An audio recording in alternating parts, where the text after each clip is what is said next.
Ong ahung benzu guru pema CD hung. Ong ahung benzu guru pema CD hung. Ong ahung benzu guru pema CD hung.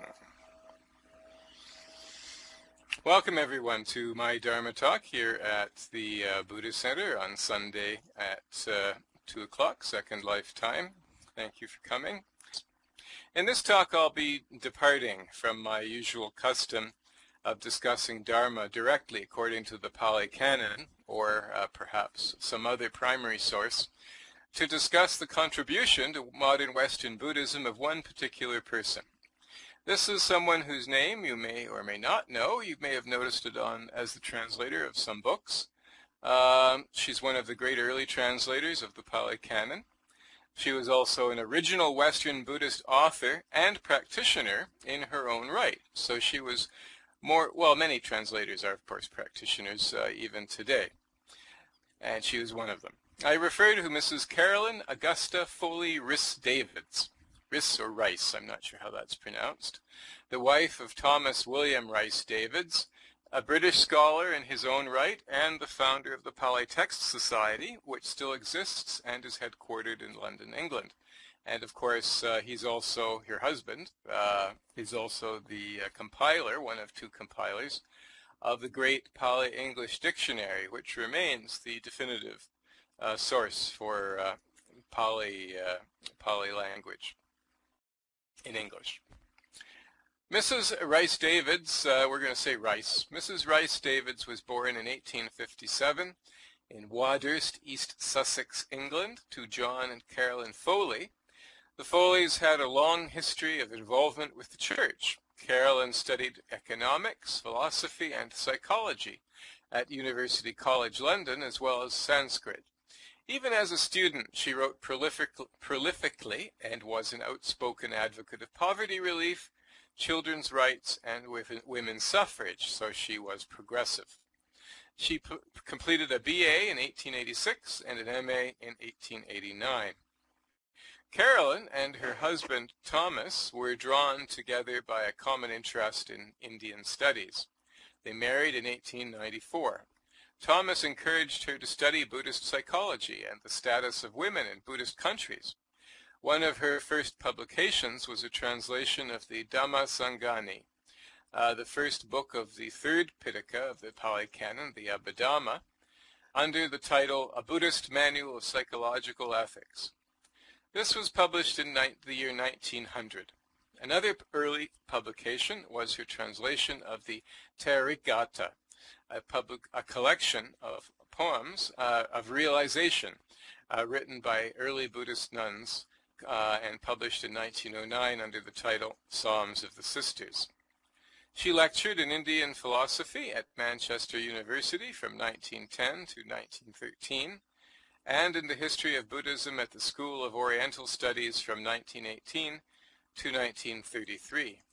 She held the position of honorary secretary of the Pali Text Society from 1907 until her husband's death in 1922, after 28 years of marriage, and as president of the Pali Text Society from 1923 to 1942. She translated large tracts of the Sutta Pitaka and was one of the first scholars to translate portions of the Abhidhamma. She also edited and supervised other translations of the society.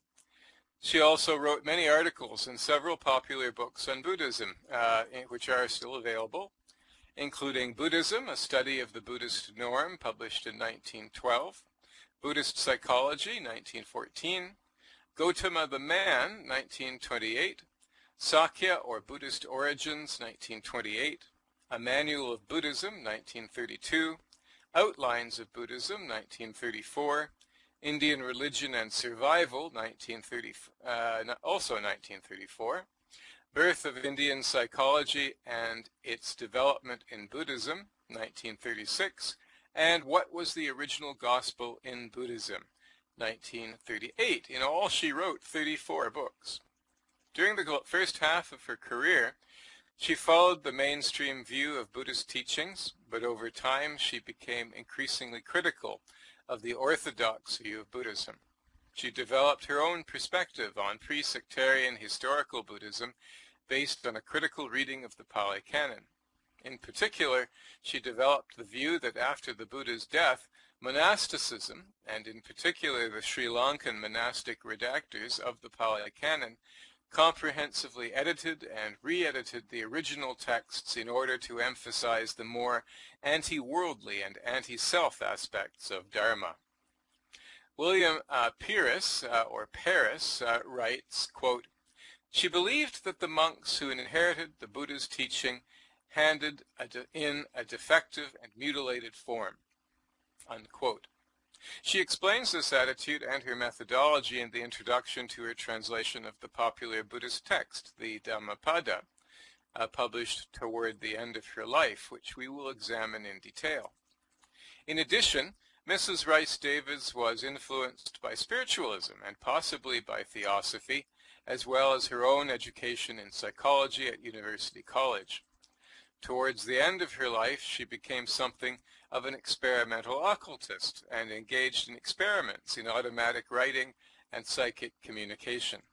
She claimed to have developed the psychic powers of clairaudience and the projection of the mental body in the dream state, which those of you who have attended my talks in the Digha Nikaya will remember that both of these abilities are mentioned in the Pali Suttas. She kept extensive notebooks of these experiments, which are now archived at the University of London. The Buddhist scriptures, of course, attest to the reality of these powers, or idis, but in these judgmental days of rationalist scientism and ideological skepticism, or perhaps one should rather say pseudo-skepticism, these interests have led to her being marginalized and ignored by professional academics. This is unfortunate because her arguments are powerful and persuasive and clearly based on a deep knowledge of Pali. This lack of academic interest is complemented by the widespread anti-intellectualism of many Western students of Buddhism.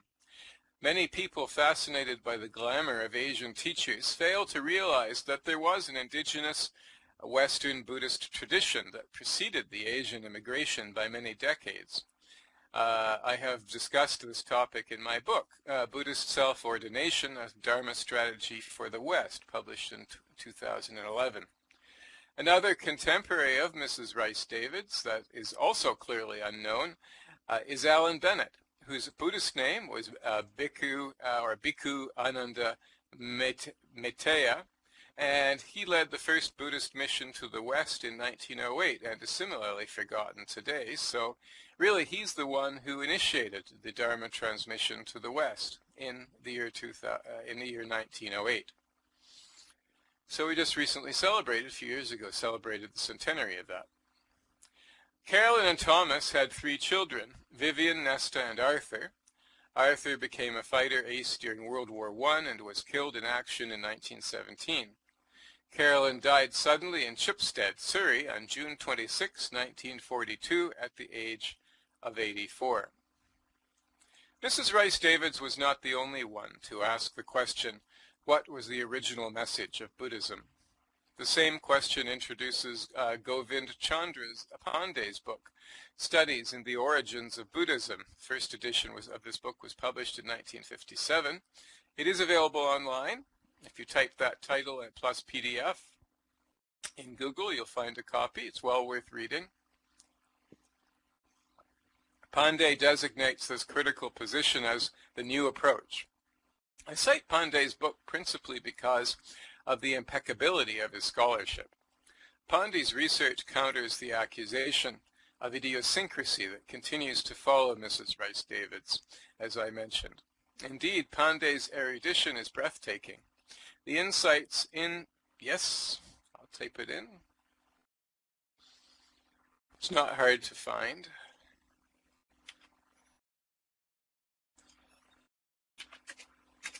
I think if you use that search argument, you'll find it quite easily. And it's recently been reissued. So the version you'll find online is the reissue, which he's revised, presumably, so that's a good thing. The insights in studies in the origins of Buddhism are profound and provocative and introduce Mrs. Rhys Davids's own work, which is the principal subject of our study today. Pandey states that he states the essential problem succinctly, quote, "The original gospel assumed various forms in the course of its development and was soon grown over by them to the point of obscurity. It appears that unless the ancient Buddhist ideas are analyzed clearly with reference to their historical or genetic relationship, it will hardly be possible to trace firmly their original foundations," unquote. Actually, since writing this talk, I've also become aware of another scholar who's also delved into the whole problem of identifying the early Buddhist teachings, a Polish Buddhologist by the name of Stanislaw Scher. He's also very much worth taking a look at, and in fact, I quote a fairly extensive article, I guess, about him from the Wikipedia on my blog at www.polycitas.com. So if you go to my blog and type that name in your search, you'll find it.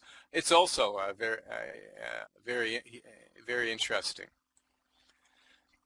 This briefly is the problem presented by the Pali Canon. It is rather like the problem faced by the archaeologist, who is presented with layers of rubble, all mashed up with the jungle that both preserves and exposes the layers beneath. First, the jungle growth itself must be separated from the actual remains. Then the rubble must be excavated and related to other associated rubble, first in relation to the topmost layer, and then in relation to the layers beneath, until the original structure is exposed and understood, both in relation to itself and in relation to other structures, both before and after, both near and far. It's a four-dimensional puzzle, and with many missing pieces. It's the work of a lifetime, and perhaps even many lifetimes.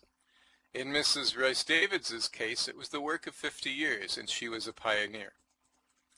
All too commonly, for many professional academics, the work is too hard, and they content themselves with superficial questions and superficial answers. Only a few scholars ever ask the truly essential questions, and in that asking they achieve greatness. Many Buddhist scholars content themselves with questions of institutional organization and belief, social studies, and documented history. Pandey specifically avoids this approach. Instead, he addresses the essential questions of doctrine that also concern Mrs. Rhys Davids. He writes, quote, "The subject matter of this book is, for the greater part, of a literary and of a religio-philosophic character, but the treatment is intended to be primarily historical," unquote. There are even deeper questions, chiefly of a theological character, which we will touch on at the end, especially the relationship between the historical method and the intrinsically ahistorical character of Dharma itself.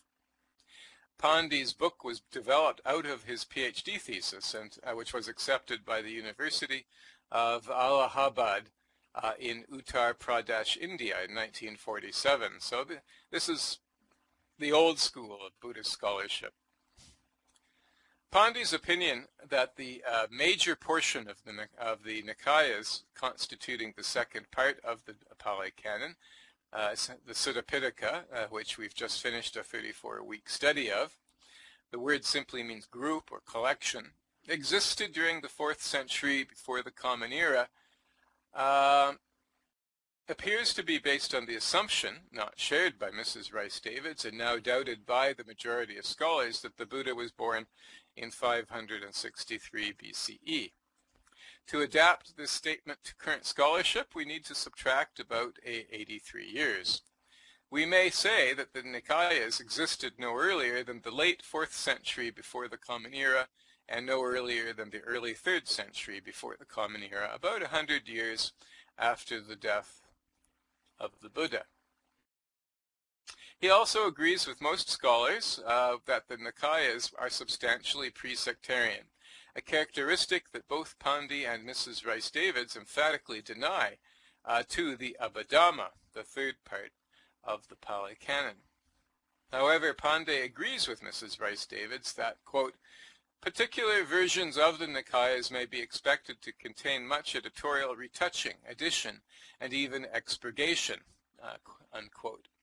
Finally, the whole matter was written down, and actually Stanislav Shayer's method approaches that specific aspect.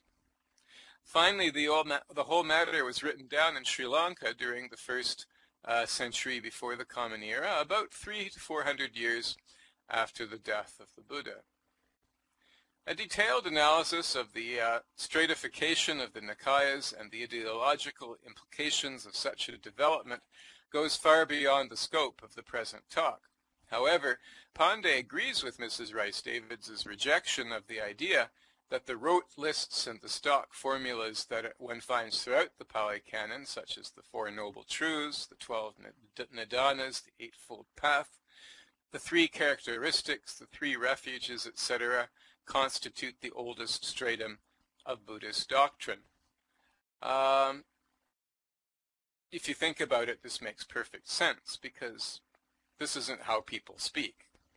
So obviously these codifications, these classifications and lists are classifications and lists of something prior.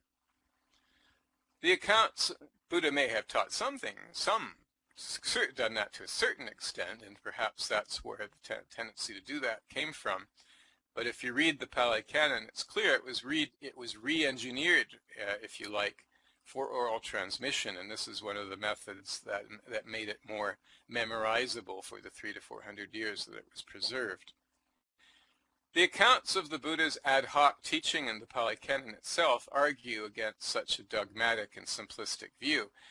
Unfortunately, this is mostly how professional academics, and especially and also religionists, who prefer an explicit formula to the ambiguity of authentic spiritual expression, teach Buddhism today.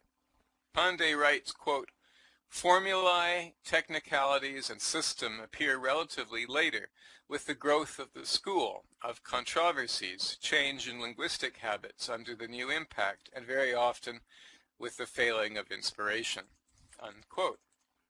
Of particular interest to us, in the context of the present discussion, is the test from vocabulary, in which, quoting T.W. Rhys-Davids, the husband of CAF, quote, "Words used in one sense in the older strata of the literature are used in another sense in the later strata," unquote. And this is something Pandey does go into. He even provides a glossary of terms. This is very interesting and very valuable in terms of our own reading of the Pali Canon, to realize that these terms had an older and a later meaning. Rather, quoting Mrs. Rhys-Davids this time, quote, "It is a discerning of fragments, as it were, left in a surrounding structure of doctrine," unquote. In particular, both Pandey and Mrs. Rhys-Davids reject increased negativist emphasis and scholastic analysis and classification, unquote, as late characteristics. And this is really the nub of Mrs. Rhys-Davids' rejection of the Theravadan self-identification with the original teachings of the Buddha. Both Thomas and Caroline, or Caroline, I guess, relate this to, quote, "the growing mode of the Cenobitic monk and his peculiar ideals," unquote. Pandey refers to this as, quote, "dry as dust abstract scholastic formulae," unquote, and, quote, "a dry as dust catechistical style," unquote. This change is also seen in the language of the Pali Canon. Pandey compares this developmental process to gospel criticism in Christianity, but there is one crucial difference. Whereas the Gospels occupy perhaps 300 pages at best, the Pali Canon in its entirety is 40 volumes in English translation. That's including the Vinaya and the Abhidhamma. Any radical reconstruction of the philosophy of the Buddha based on a progressive process of reduction is still going to be far more complete than a similar reduction of the original teachings of Jesus, which leaves us with a mere residue of obscure sayings. As an aside, the hypothesis that I have submitted in previous talks to this one, that the beginnings of the Tantric literature are to be found in the Pali Canon, is referred to by Pandey as the view of one Professor Bapat, I have no idea how it's pronounced, B-A-P-A-T, Bapat, French, perhaps, I have no idea, and therefore has a scholarly precedent. So the views rejected as late by Pandey include the number and classes of gods, note not the concept necessarily, but the number and classes, new mystic states or trances culminating with communicating with divine worlds, cosmological mythology, the attitude towards the miraculous, including the birth miracles, the apotheosis of the Buddha as non- or transhuman, the degradation of the concept of arhat, the fanciful histories of previous and future Buddhas, the concepts of the Bodhisattva and Pacceka Buddha, the change in the concepts of Sada, faith, and omniscience, the extension of the practice of stupa worship, and the physiognomical dogma of the 32 marks of a great man. However, I would also advise you to look at Stanislav Shayer's work as well in this context, because he has a slightly different view of that, but we're not going to go into that today. On the other hand, the older style is characterized by simplicity, spontaneity, and earnestness, and is more concerned with spiritual experience than philosophical hair-splitting. As in Christianity, many of the similes and parables are likely to have originated with the Buddha, and there is in fact a book which has collected together the parables and similes of the Buddha into a single volume, published by a German Buddhologist named Hermann something. If anyone's interested in knowing the title of that book, I'll have to fish it out of my library. The doctrines implicit in these carry particular weight. Clearly there is a book to be written here. Theravadins should take little encouragement from the fact that this critique also extends to the Mahayana when they consider that it implies a strong criticism of ascetic monasticism and dogmatic scholasticism, the obsessive preoccupation with the Vinaya rules, oppositional sectarianism, and the familiar doctrines of anatta, or no self, and nirvana, or extinction, the latter conceived as the goal of the way. The Buddha refers to nirvana as the door of the deathless, that is to say, something that one passes through, not the goal. The Eightfold Path also comes in for criticism. Mrs. Rhys Davids suggests that the original doctrine was simpler, alluding perhaps to the formulation of the path as higher thought, higher morality, and higher concentration, the so-called threefold classification of the non-Dhammadina, which is also referred to in the Mahayana. Even in the Pali Canon, the Buddha states that this threefold formulation supersedes the Noble Eightfold Path, as I have discussed in another talk. Having summarized the conclusions of the first 2 chapters of Pandey's book, rather than continue in that vein, I would now like to go on to the subject proper of this talk, the thought of Mrs. Rhys Davids herself on these and related topics. To this end, I would refer to her translation of the Dhammapada, specifically to the introduction, in which she summarizes her own view, built up, as she says, over the course of 50 years of scholarly work. Mrs. Rhys Davids' translation of and introduction to the Dhammapada was first published in 1931, when she was already 74 years of age, and therefore approaching the end of her life, well, with 10 years later. I would like to begin with the consideration of this text as representative of her final mature point of view, rather than of her dotage, as some negative scholars might have suggested. It comes across almost as a kind of manifesto. The Dhammapada is the second book in the last section of the Sutta Pitaka, the Khuddaka Nikaya, meaning small collection, and is itself a summative work of Pali Buddhism. It is the most widely read and best known Buddhist scripture. Its roots go back to the 3rd century before the Common Era, roughly 150 years after the death of the Buddha, so it's quite ancient. It consists of 423 stanzas divided into 26 chapters on a wide variety of topics, including earnestness, thought, evil, punishment, old age, self, the world, the Buddha, happiness, pleasure, anger, impurity, the just, the way, the downward course, thirst, the mendicant, and the Brahmana. It is a valuable text for those who are interested in learning Pali. In fact, I have a website. If you're interested in learning Pali, I agree with myself. I have an excellent website that I found. If you're interested in learning Pali and specifically using the Dhammapada to learn Pali, I have an excellent website that I found that I can give to you. It's on my blog as well, in the references to the article called Deconstructing Pali. The edition of the minor anthologies of the Pali Canon, published by the Pali Text Society in 1996, includes the Pali text as well as Rhys Davids' translation. Mrs. Rhys Davids refers to her translation as being, quote, on a new method, unquote, and declares that, quote, I am mainly concerned with the historical importance of reconstructing original Buddhism, that is, Sakya, or the Gospel of Shakyamuni, as a mission with a new word to the many, to the man, and not to the monk as such, and the Dhammapada, for the most part, is a work of lay values. Here, Rhys Davids has already broken the ground by reorienting the Buddhist mission to the householder and not to the monkish obsession that characterizes religious Buddhism today, which I have also demonstrated in my talks by referring to the persistent references, otherwise inexplicable, that pervade the Pali Canon of married householders, often with wives and children, achieving arhatship in a relatively short time, without the necessity of formal ordination, as well as favorable references by the Buddha to marriage and love and his open tolerance of women.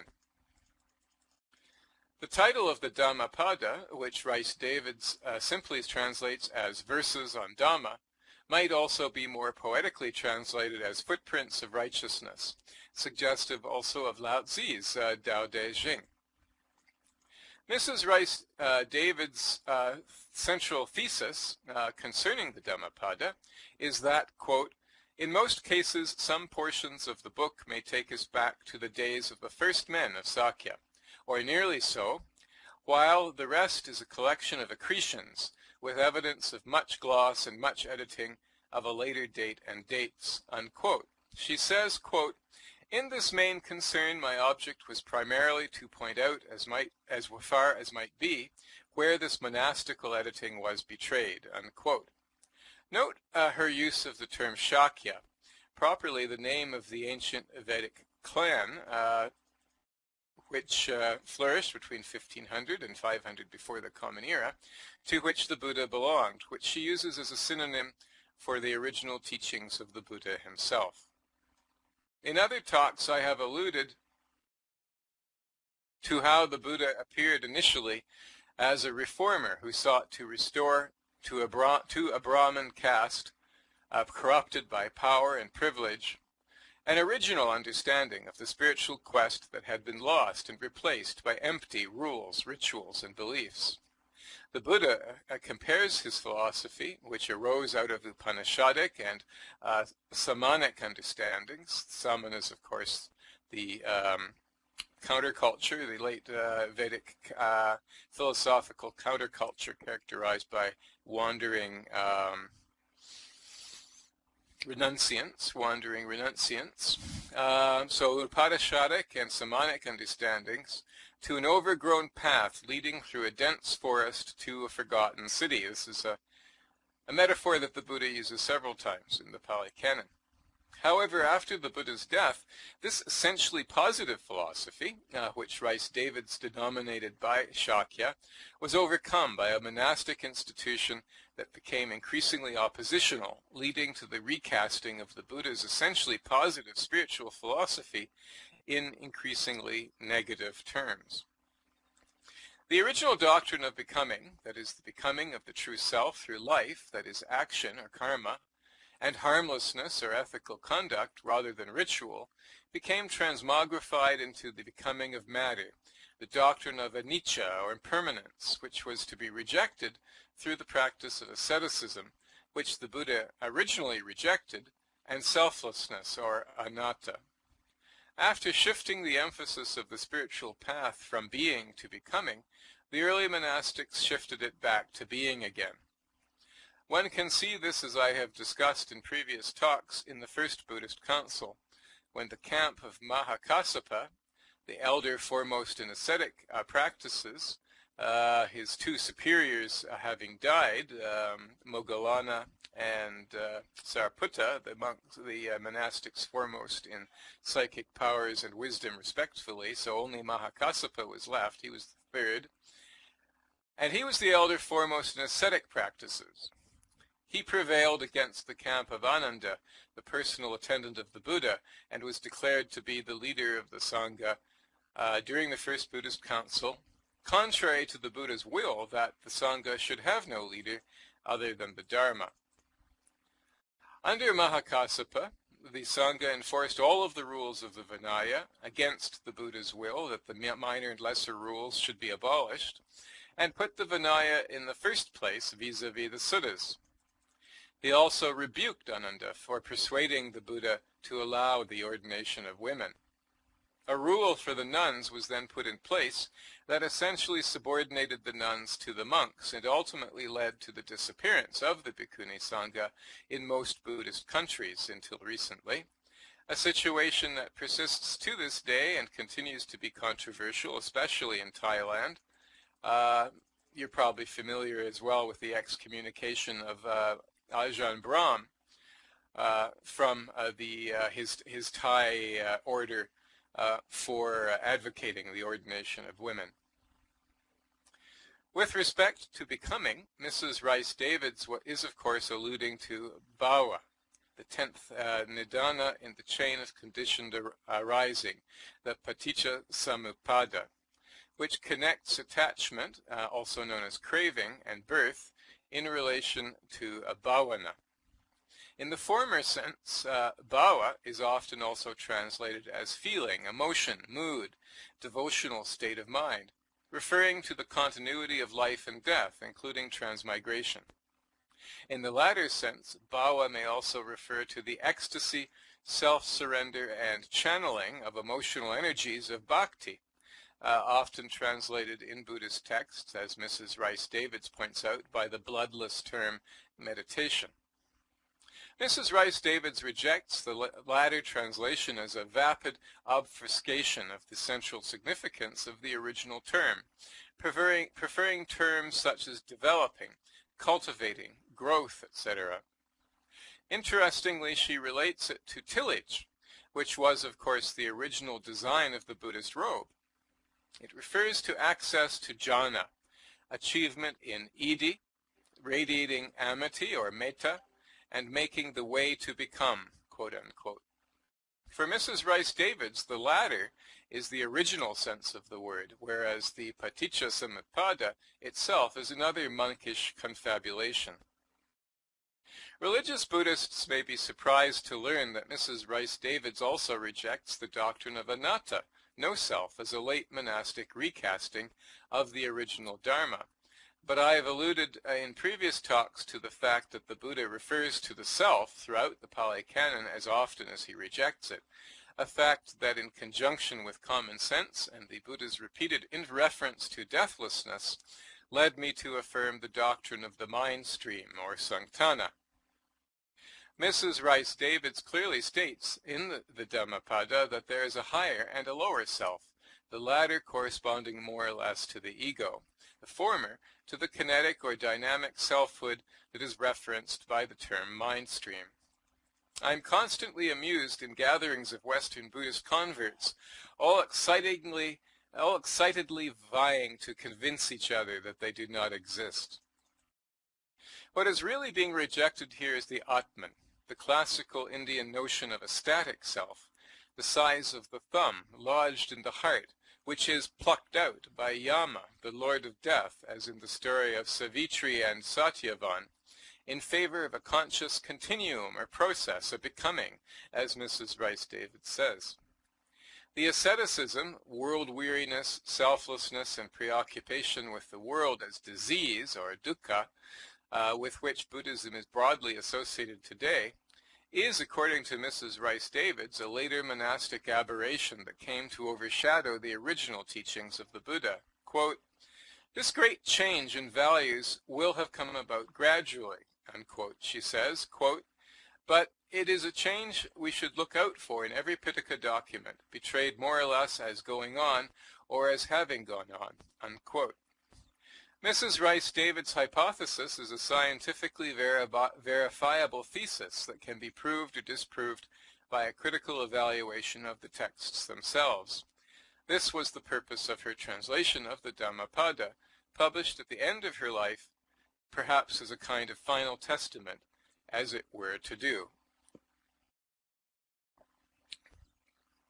Inspired by Richard Garby's translation of the Bhagavad Gita, in which he prints in smaller type those verses that are judged to have been compiled under later influences, Mrs. Rhys-Davids does the same for her translation of the Dhammapada, as evidence of her thesis.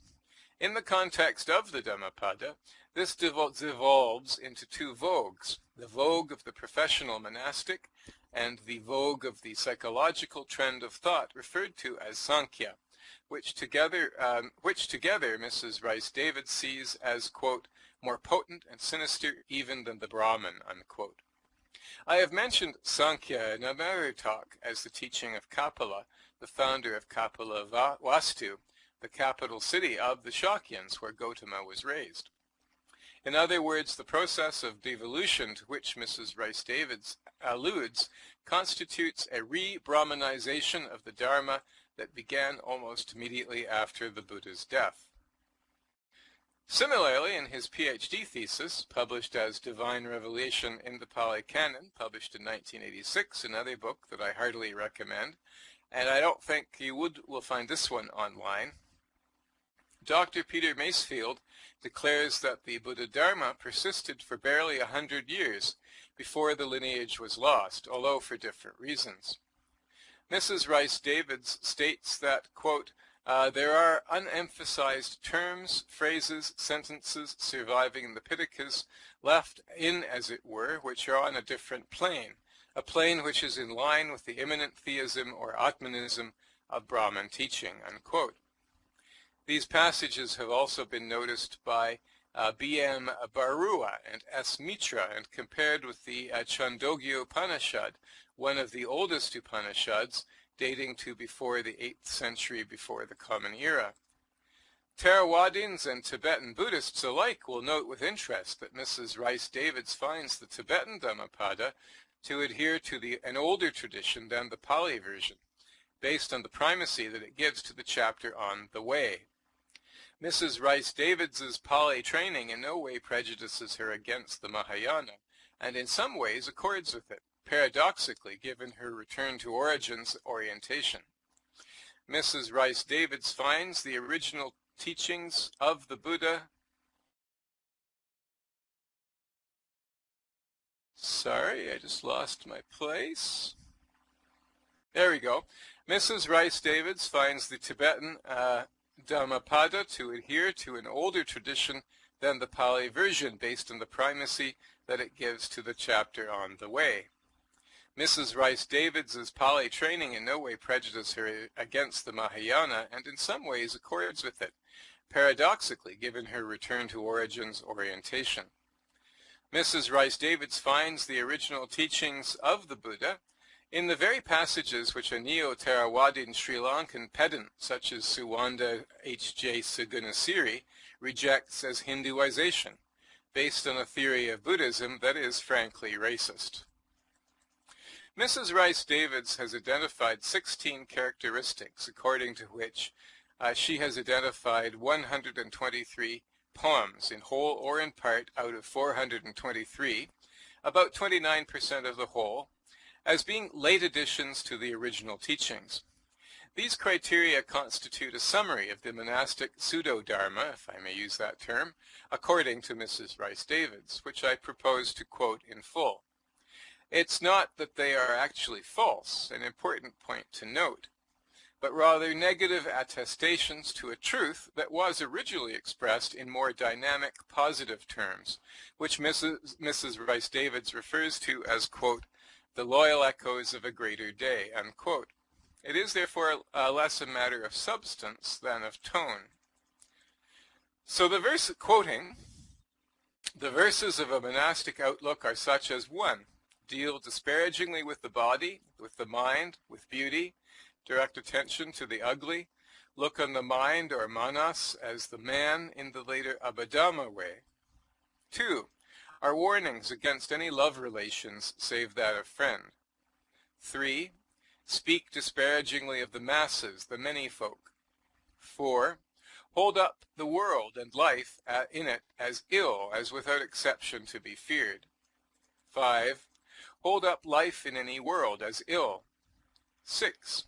Praise solitude as having value in itself. 7. Abuse the concept of becoming, bhava, as being merely material renewed with following decay. 8. Show preoccupation with monkish interests, both in the cloister and in relation with the laity, gifts, merit, etc. 9. Hold up shrunken skeptical notions about the nature of the man. 10. Conceive the final attainment as a waning and a passing out. 11. See salvation in negative ideas such as release, the void, ending, etc. 12. Conceive evil influences as a person, Mara. 13. Reveal an external scriptural meaning in Dhamma. 14. Show a developed ecclesiastical trinity for worship, Buddha, Dhamma, Sangha. 15. See a high worth in Buddhas and Arahants as static, finished. 16. Use, and frequently, a term of thought concentrated on evil, asawa. Interestingly, many of these are characteristics that the majority progenitors of the Mahayana, the so-called Mahasangikas, rejected in the minority Stawiras, who became the progenitors of the Vibhajyavada sect, from which the original Theravadins split off in the 1st century before the Common Era. Especially the preoccupation with asceticism and suffering, monastic anti-worldliness and exclusive sense of superiority, misogyny, lack of compassion and interest in human affairs, submissiveness, fear of change, innovation and creativity, negativity, pessimism, evil-mindedness, etc. In short, all of the stereotypes commonly associated with Buddhism today. It is striking that we find the alternative, positive, life-engaging Dharma preeminently in one person since the Buddha, and that is Padmasambhav, the tantric adept who is credited with the Buddhist conversion of Tibet, whose books were so controversial that they were sealed by the Tibetan government and are so still. So, in conclusion, Richard Gombrich has suggested that the search for the historical Buddha through the application of Pali linguistics has shot its bolt. Instead, Gombrich's approach is to study the Pali Canon in its entirety on rational principles, and to work out any issues that arise on first principles, including but not limited to Pali linguistics. I applied this methodology, for example, in my talk on the status of women in ancient India and the Pali tradition, in which I documented 2 entirely contradictory sets of statements concerning women. However, there is an even more significant theological issue relating to the historicist approach to Dharma. First, the primary meaning of Dharma, and this is also clear in the Pali Canon, is the truth or nature of reality itself, natural law, comparable to the old Vedic notion of Rita, or cosmic order. The latter concept came to be replaced by the twin concepts of Dharma and Karma. Only because Dharma has this absolute character does it become the arbiter of human conduct, the ought to be, in Mrs. Rhys-Davids' terminology. Therefore, Dharma is itself ahistorical. The Pali Canon also implies this in its account of the lineage of Buddhas that preceded Gautama the Buddha. all discovered essentially the same set of truths, the abandoned city in the forest referred to earlier. But the refrain of the Chronicle of Buddhas, the Buddha Vamsa, that all constructions are void, quote unquote, reminds us that all expositions of Dharma are themselves relative and contingent, mere skillful means, or upaya, the utility of which depend on the environment. This is as true of the teachings of Gautama the Buddha as anything else. The search for the teachings of the historical Buddha both does and does not have utility. The Dharma is also continuously shaping itself to the contingencies of the time. The great task is not to confuse the planes, not to confuse the essential and the accidental. Ultimately, the Dharma is cosmic. It is not limited to any particular time or place. There are infinite numbers and kinds of Buddhas, all different, all the same, on this plane and others, and on this planet and others. This is fundamental. The search for the historical Buddha is only a means to an end. It is not the end itself, nor is it absolute. This is why academic historicism, while a worthy and reputable exercise, is not in itself Dharma, and why the Theravadan rejection of the Mahayana Sutras, because they are ahistorical, is not a dharmically valid argument. To put it another way, as I have in previous talks, non-historical and even mythological documents may also contain true and valid doctrines and insights. Another reason why historicism must be rejected ultimately is the failure to recognize the relationship between axioms and implications, which relates to my statement about the Dharma adapting itself to the time and place in which it manifests. Historicism and sectarianism both imply that the Dharma is set in stone for all time, but a finite set of principles cannot possibly encompass all of the implications that can be developed out of them any more than the seed contains the tree or the fruit that it becomes, except in potential. Axioms are, by definition, a subset of implications, the latter representing a potentially incalculable set of possibilities. Only the latter corresponds to Dharma in its essence, and it transcends rational analysis and articulation precisely because it is infinite. And this is even stated explicitly in the Pali Canon. Therefore, true Dharma cannot be reduced to an historical phenomenon, and to attempt to do so is itself adharmic and erroneous, and therefore futile. This is the essential error of every religious, sectarian, nationalist, and rationalist system. Reality itself is not a system. Only Dharma is coterminous with reality itself. Therefore, Dharma can only ever be approximated. It can never be exhausted. It can never be pinned down. Just as a butterfly, chloroformed, killed, and pinned to a board on a wall by a collector is no longer a living organism, so no exposition of principles is ever living Dharma. And yet the paradox is that without the exposition, there is no living Dharma either, but only a chaotic cloud of confusion. So we'll leave the last word to Mrs. Rhys Davids herself. Quote, "In any corpus of ancient scripture, we are in the presence of a corpse which, while it lived, came to take its shape as a changing, a growing thing." Unquote. That concludes my talk for today. Thank you very much. Before we proceed with the dedication of merit, whereby we dedicate the merit of this talk to all beings, does anyone have any questions, comments, or a discussion? And we will also be meeting at Dharma by the Tracks afterwards, those who are interested, for an informal, unstructured, and undirected Dharma chat. If anyone's interested. It's in Maya Sim. You can IM me. If you don't have the LM, you can IM me for a TP, or you can just go to that sim and find it. It's actually quite easy to find.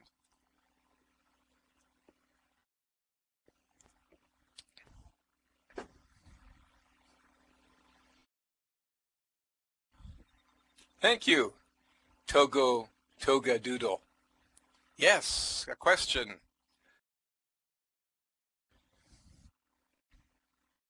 A question, my kingdom for a question. Dharma? Dharma is a very interesting word.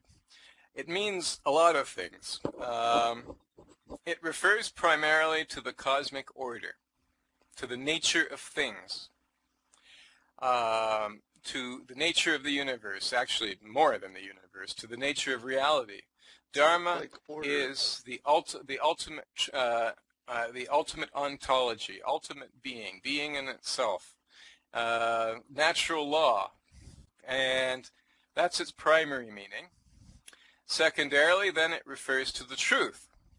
Truth of necessity corresponds to the nature of things, and therefore, in the context of spirituality, it came to refer to ultimate truth, the ultimate truths of metaphysics and ontology, the ultimate truths about the ultimate universal general truths about the nature of reality. Next, it also refers, especially in the plural, dharmas, to objects or things. So we say we say the universe consists of dharmas, consists of objects or things. And finally, it refers to knowledge. It refers to the realization of the truth of the nature of things. So it's the realization of that truth of dharma in oneself is also dharma. So I think I said 3, that's 4 things. So it means reality, things in themselves, truth, and knowledge. Okay, so it depends on the context you use it, right? How's that? Does that answer your question? Oh, yeah, that answers my question. I was just curious, because I'm trying to, I like understanding this stuff. Any other questions, comments, or discussion?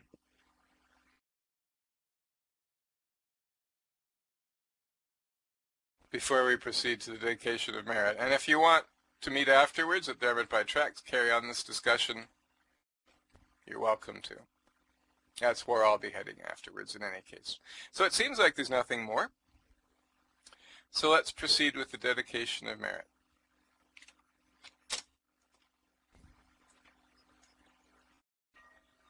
Whatever understanding, whatever positive force has come from this, may it go deeper and deeper and act as a cause to reach enlightenment for the benefit of all. Namaskar and Swaha. Thank you very much. See you next Sunday at 2 o'clock. Anyone who wants a TP to Dharma by the Tracks, just message me.